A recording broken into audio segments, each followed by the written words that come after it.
लोग देखेंगे directive principles of the state policy, DPSP, short में बोलते हैं DPSP। फुल फॉर्म क्या है? डायरेक्टिव प्रिंसिपल्स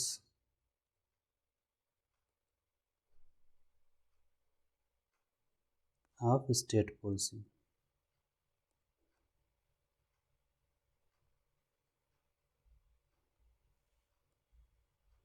हिंदी में राज्य के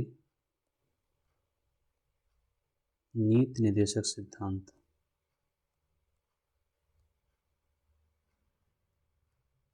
राज्य के नीति निर्देशक सिद्धांत, ये हम लोग देखेंगे आज। इससे पहले हम लोगों ने जो है संघ एवं उसके राज्य क्षेत्र पार्ट 1 भाग 1 संविधान का कौन सा था?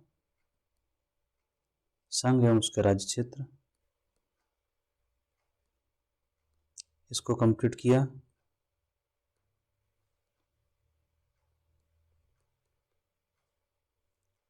भाग 2, क्या नाम है भाग 2 का? आप लोगों को याद हुआ होगा अब तक तो। भाग 2 है नागरिकता। हम लोग क्रम से बढ़ेंगे आगे, ठीक है, ताकि कोई डाउट और डिस्टर्बेंस ना हो। भाग 3 हमारा मूल अधिकार।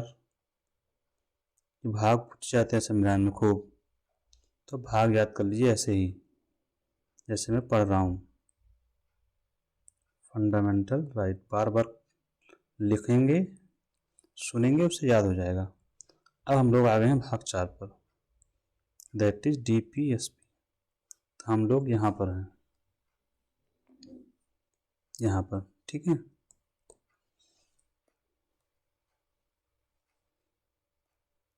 तो हम अब आज देखते हैं DPSP के बारे में। इसके पहले हम लोगों ने क्वेश्चंस भी किए ही थे मूल अधिकार के, तो चलिए DPSP के बारे में देखते हैं। DPSP मतलब राज्य के नीति निर्देशक सिद्धांत। पहली बात, किस देश के संविधान से लिया गया है? किस देश के संविधान से? ये क्वेश्चन आता है, बहुत आता है। किस देश के संविधान से लिया गया है? आप बताएंगे आयरलैंड।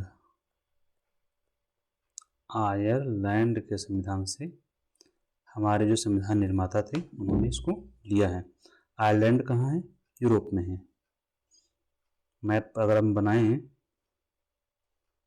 तो ये हो गया आपका अफ्रीका, ये आपका इंडिया। तो जब यहाँ से आप लोग बनाएंगे, ये ऐसे जो बनता है ना, तो आपको आयरलैंड यहाँ पर दिखाई पड़ेगा। कुछ ये ब्रिटेन दिखाई पड़ेगा यहाँ पे, यहीं पर आपको आयरलैंड मिलेगा, ये, ठीक है। तो आयरलैंड के संविधान से लिया गया है। दूसरी बात इसके बारे में क्या है जो हमारे लिए जानना जरूरी है एग्जाम पॉइंट ऑफ व्यू से?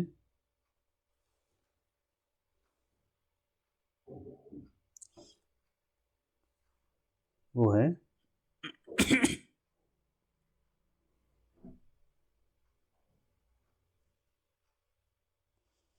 दूसरी बात है कि इसकी जो इन्फोर्सबिलिटी है वो क्या है? क्या इन्फोर्सबिलिटी?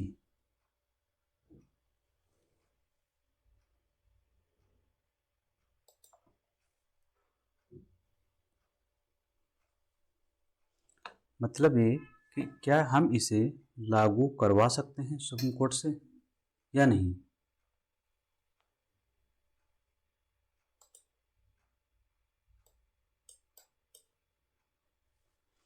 तो दूसरी बात है, क्या इनका उल्लंघन होने पर, इनका मतलब DPSP में जो अधिकार लिखे हुए हैं उनकी बात कर रहे हैं, मतलब DPSP में जो आर्टिकल्स हैं होने पर आप सुप्रीम कोर्ट, SC मतलब सुप्रीम कोर्ट, लिख ही देता हूँ, सर्वोच्च न्यायालय, सर्वोच्च न्यायालय जा सकते हैं? तो जवाब है नहीं। ये क्वेश्चन आता है, खूब आता है। मतलब ये कि इसमें एक ऐसे अनुच्छेद दिया हुआ अधिकार है आपको, राइट टू वर्क का, तो आप उसको लागू करवाने के लिए सुप्रीम कोर्ट नहीं जा सकते। तो इसमें जो अनुच्छेद हैं 35 से लेकर के 51 तक के, पहले हम लिख लेते हैं कौन से भाग में है। तो इस संविधान कौन से भाग में है? संविधान के भाग 4 में है। भाग 4 में है DPSP। और अनुच्छेद कौन से हैं? इसके जो अनुच्छेद हैं भाग 4 के अनुच्छेद 36 से 51 तक हैं। तो 36 से 51 तक के जो अनुच्छेद हैं DPSP में, इनको अगर लागू करवाना है तो सुप्रीम कोर्ट आप नहीं जा सकते। जैसे कि हम लोग भी फंडामेंटल राइट में पढ़ रहे थे कि आपका फंडामेंटल राइट या मूल अधिकार का उल्लंघन हुआ। मतलब जैसे अस्पष्टता को किसी ने दिखाने का प्रयास किया, या मान लीजिए आपको किसी ने बोलने से रोका, तो अनुच्छेद 19 में अधिकार दिया हुआ है कि आप बोल सकते हैं। तो आपको अगर कोई रोक रहा है तो आप सुप्रीम कोर्ट में जाके पिटीशन दायर करके बोल सकते हैं कि हमें बोलने से रोका जा रहा है। बोलने से प्रेस में आप कुछ छापना चाह रहे हैं, कोई बुक पब्लिश करना चाह रहे हैं, कोई मूवी दिखाना चाह रहे हैं, रोका जा रहा है, तो सुप्रीम कोर्ट उसको मना करेगा जो आपको रोक रहा है। लेकिन DPSP में अगर जो लिखा है उसका उल्लंघन होता है तो सुप्रीम कोर्ट उसमें कुछ भी नहीं करेगा, क्योंकि ये सिर्फ क्या है, निर्देश हैं राज्य के लिए। यहाँ राज्य से मतलब सरकार का है। आप लोग बड़े शब्दों में समझ ली, राज्य का मतलब, राज्य मैं बार बार कहूँगा तो उसका राज्य का मतलब होता है सरकार। कोई भी कहता है राज्य, तो एक राज्य आप लोग जो जानते हैं, जो उत्तर प्रदेश है, मध्य प्रदेश है, राजस्थान है, राज्य एक्चुअल में ये प्रांत हैं, प्रोविंस। ठीक है, राज्य में 4 घटक होते हैं। एक होता है सरकार, दूसरा होता है भूमि, तीसरी होती है आपकी जनसंख्या। ये क्वेश्चन आता है तो इसको आप लोग नोट में नोट कर लीजिए कहीं पर। और चौथा है संप्रभुता। इंग्लिश में आपका हो जाएगा सरकार का गवर्नमेंट, भूमि का लैंड हो जाएगा, जनसंख्या का पॉपुलेशन, और संप्रभुता का सॉवरेनिटी होता है।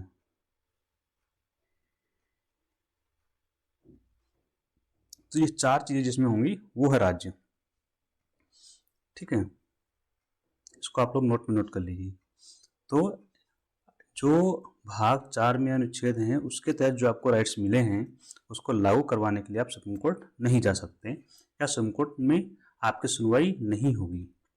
तो यही हमने लिखा, और इसको क्या बोलते हैं अगले पॉइंट में, इसी पॉइंट की समरी हम लोग लिख लेते हैं यहाँ पे कि क्या DPSP का मतलब आप लोग समझ गए, राज्य के नीति निर्देशक सिद्धांत। लिख लीजिएगा, क्या DPSP प्रवर्तनीय है, इंग्लिश टफ है, इनफोर्सिबल। प्रवर्तनीय का मतलब ही होता है कि सुप्रीम कोर्ट आप जा सकते हैं कि नहीं जा सकते हैं। तो प्रवर्तनीय नहीं है क्योंकि आप सुप्रीम कोर्ट नहीं जा सकते। प्रवर्तनीय नहीं है क्योंकि आप सुप्रीम कोर्ट नहीं जा सकते। ठीक है, तो हमने इसके जो है DPSP के बारे में जाना। वहीं कभी कभी तुलना पूछा जाता है, वहीं फंडामेंटल राइट दैट इज मूल अधिकार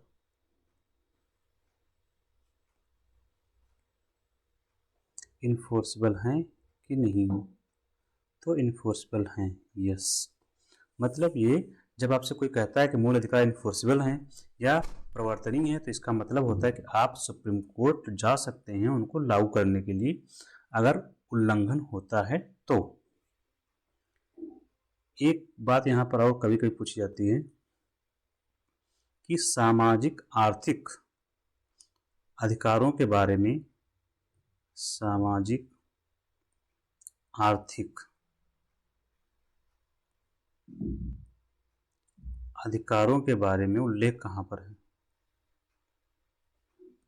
तो यहीं पर है। अधिकारों के बारे में उल्लेख है। कहाँ? डीपीएसपी में। या सामाजिक आर्थिक अधिकार आपको कहाँ दिए गए हैं? डीपीएसपी में।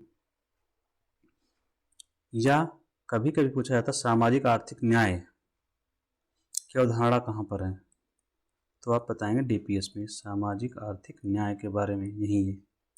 ठीक है, तो ये 5-7 पॉइंट हो गए।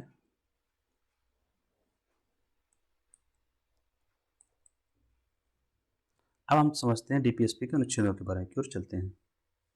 तो हम पहले अनुच्छेद जानते हैं कौन सा, हमारे लिए जानना है जरूरी, अनुच्छेद 39A। यह है कैपिटल ए। ठीक है, कौन सा है? Capital A. जहाँ पर कैपिटल ए अगर लगा हो तो मतलब वो जोड़ा गया अनुच्छेद है, पहली बात।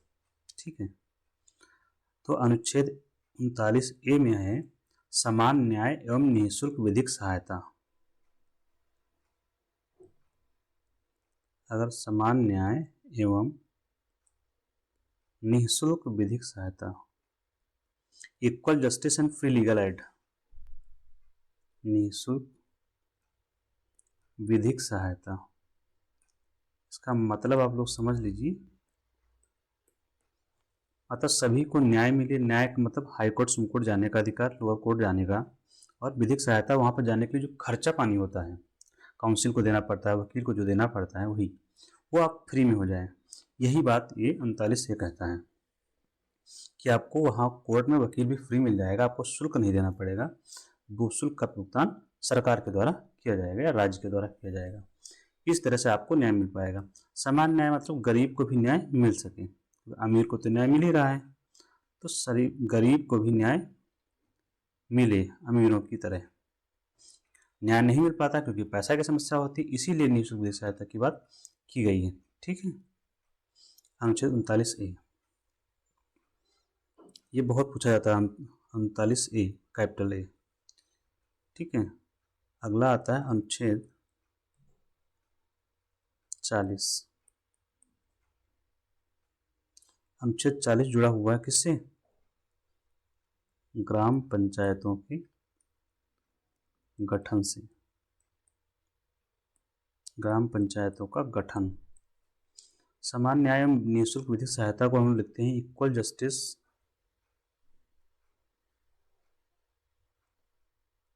And free legal aid. Free legal aid. तो ग्राम पंचायतों का गठन, ऑर्गेनाइजेशन ऑफ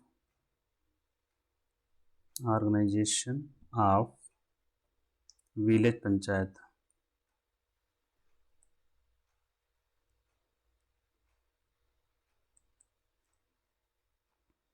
ठीक है, ग्राम पंचायतों का गठन क्या होता है? जो इस समय, इसके बारे में एक और चीज़ जानना आपके लिए जरूरी है। अनुच्छेद 40 इसी के तहत 73वां और 74वां संशोधन पारित किया गया। संशोधन मतलब संविधान संशोधन, यहाँ संविधान संशोधन लिख लीजिए, आप लोग कंफ्यूज हो जाएंगे। संशोधन 1992 के माध्यम से गठन किया गया ग्राम पंचायतों का और शहरी पंचायतों का,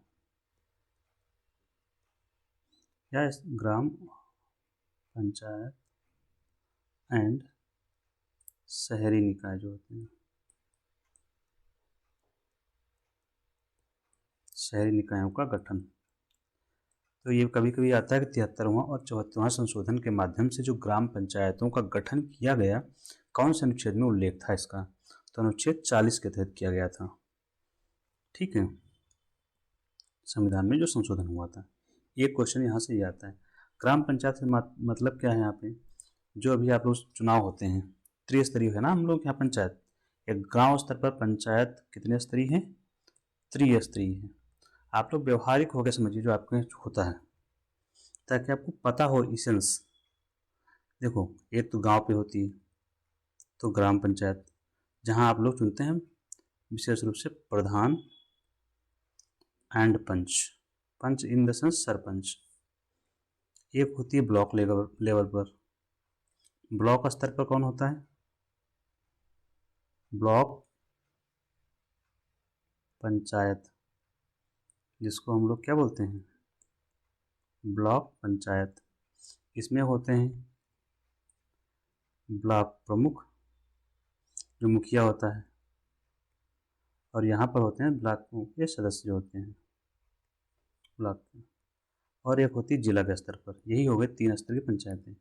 जिला स्तर की पंचायत को जिला पंचायत बोलते हैं, आप लोगों के वहाँ होता होगा। और उसके जो अध्यक्ष होते हैं जिला प्रमुख बोलते हैं, और जो मेंबर होते हैं जिला पंचायत सदस्य बोलते हैं। जिला पंचायत सदस्य,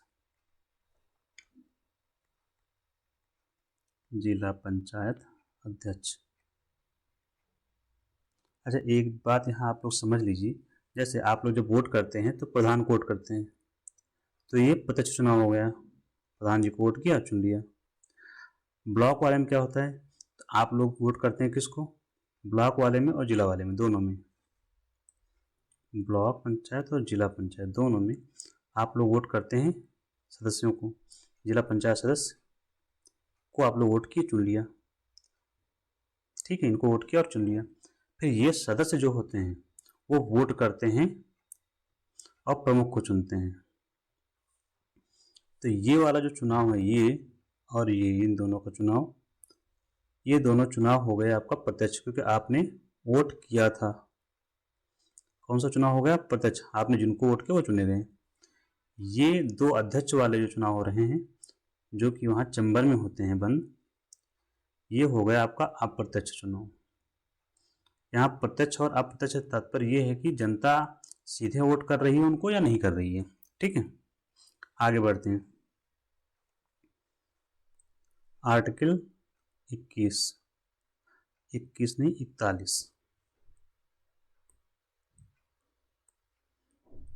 अनुच्छेद 41 में क्या है? कुछ दशाओं में सहायता पाने का अधिकार है। विशेष दशाओं में, कुछ दशाओं में आपको सहायता मिलेगी।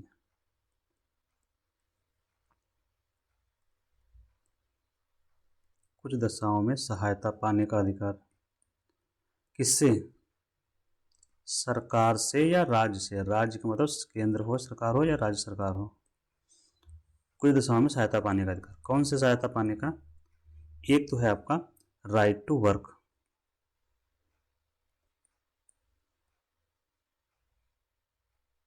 मतलब काम पाने का अधिकार, काम पाने का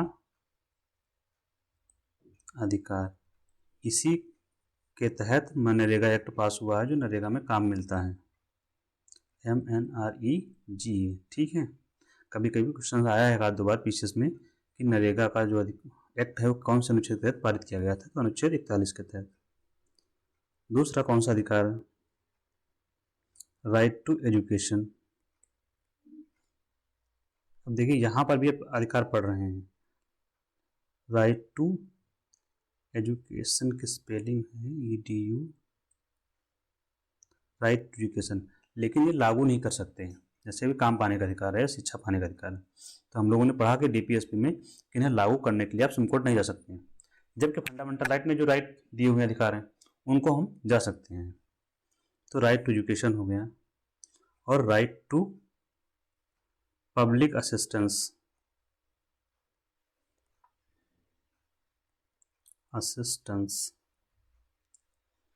ठीक है। यहाँ पर हो गया आपका शिक्षा का अधिकार, इससे बोलेंगे शिक्षा पाने का अधिकार, शिक्षा पाने का अधिकार, ठीक है। ये DPS में आपसे शिक्षा का अधिकार पूछा जाएगा आर्टिकल में, तो हमेशा 21A ही लगाना है, ठीक है। ये DPSP का है। जब स्पेसिफिक पूछेगा कोई DPSP में कहाँ से प्राप्त है, तब आप इसके बारे में बताएंगे, ठीक है। राइट टू पब्लिक असिस्टेंस, लोक सहायता पाने का अधिकार। लोक सहायता जैसे कि अब दिव्यांग हैं, बुजुर्ग हैं, ठीक है, तो ऐसी स्थिति में आपको पेंशन देगी सरकार, या अस्पताल में दवाएं मुफ्त करेगी। शिक्षा का अधिकार से पहले शिक्षा पाने का कर दीजिए बस। तो ये हो गया आपका अनुच्छेद 41। ठीक है। अनुच्छेद 42 देखते हैं हम लोग।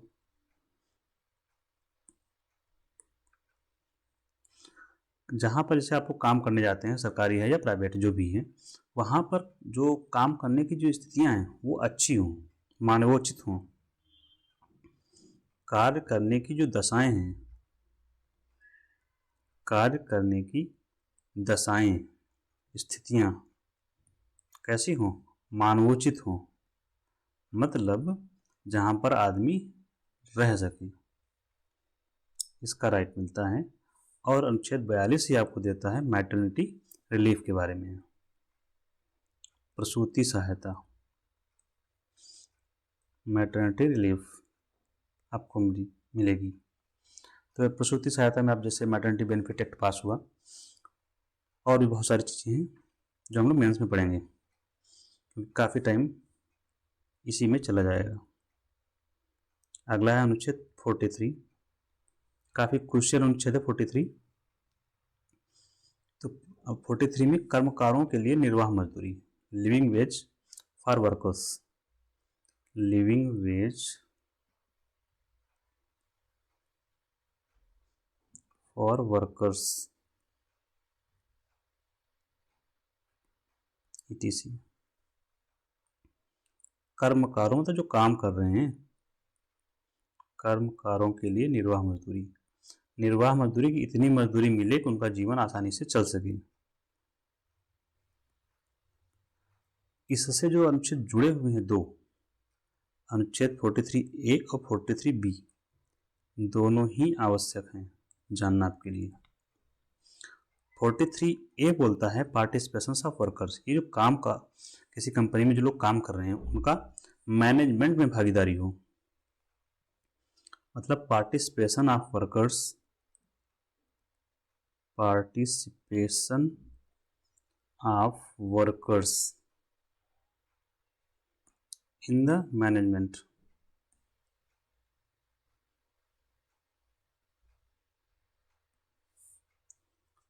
Participation of workers in the management, प्रबंधन में कर्मकारों की भागीदारी।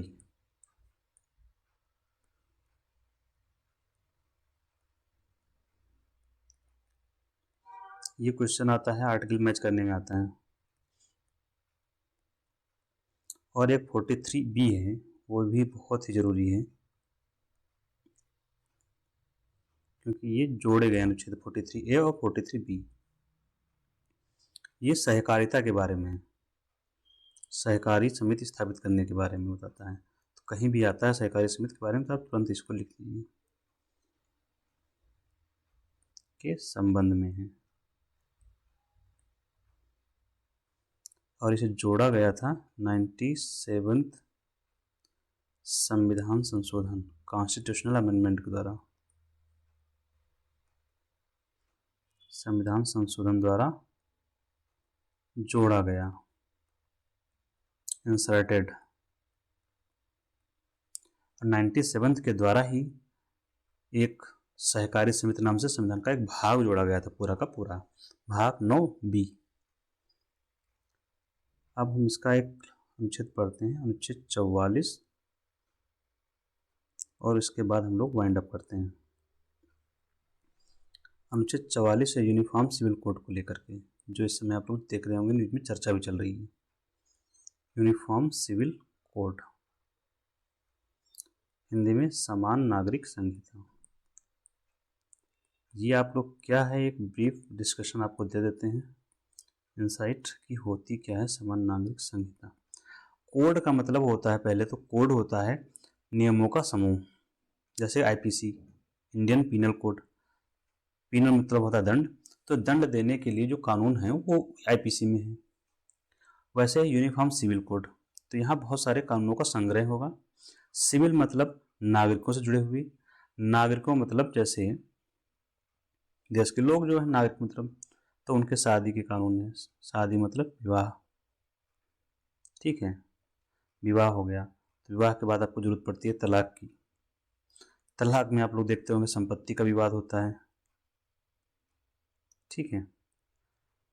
तो ये सब चीज़ें जो हैं क्या है, हर धर्म के लिए अभी अलग अलग, जैसे हिंदुओं के लिए अलग है, मुस्लिम का अपना अलग है, सिखों का अलग है, ईसाइयों का अलग हो रखा है, स्पेशल मैरिज एक्ट है, हिंदू मैरिज एक्ट है, क्रिश्चियंस का अलग है, तो हर धर्म का अलग अलग है। तो सरकार ये चाह रही है कि इन सबका एक कानून बने, that is uniform civil code. तो सबका अलग अलग नहीं होगा, एक ही होगा। विवाह के बारे में एक बात होगी, तलाक के बारे में एक प्रोसीजर होगा, संपत्ति के बारे में एक प्रोसीजर होगा। अभी विवाह तलाक हुआ तो मेंटेनेंस की बात आती है, ठीक है, तलाक के बाद मेंटेनेंस की बात आ गई, तो मेंटेनेंस के बारे में व्यवस्था होगी कि क्या दिया जाएगा। तो इस तरह से हम लोग अनुच्छेद 44 को ख़त्म करते हैं और रेस्ट ऑफ हम लोग नेक्स्ट क्लास में देखते हैं, ठीक है।